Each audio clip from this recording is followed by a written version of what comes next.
Donald Trump is the man to beat, and beat on him they did at the second Republican debate. They took on the frontrunner one after another, led by Fiorina. She fought her way into the primetime face-off and kept on swinging. 23 million people watched, just a million fewer than the first debate. And Major Garrett begins our coverage.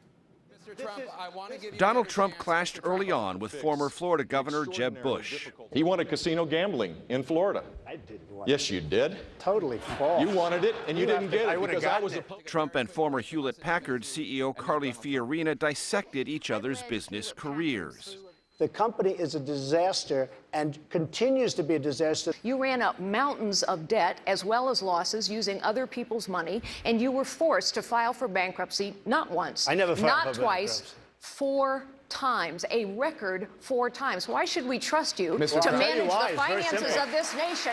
New Jersey Governor Chris Christie, trailing in the polls and often accused of self-promotion, called timeout. We don't want to hear about your careers, back and forth and volleying back and forth about who did well and who did poorly. You're both successful people. Congratulations. You know who's not successful? The middle class in this country, who's getting plowed over by Barack Obama and Hillary Clinton.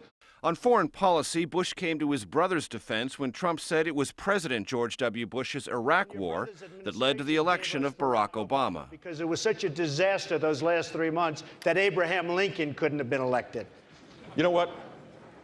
As it relates to my brother, there's one thing I know for sure. He kept us safe.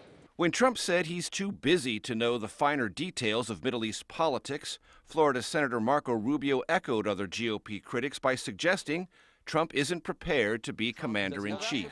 Well, you should ask him questions in detail about the foreign policy issues our president will confront, because you better be able to lead our country on the first day.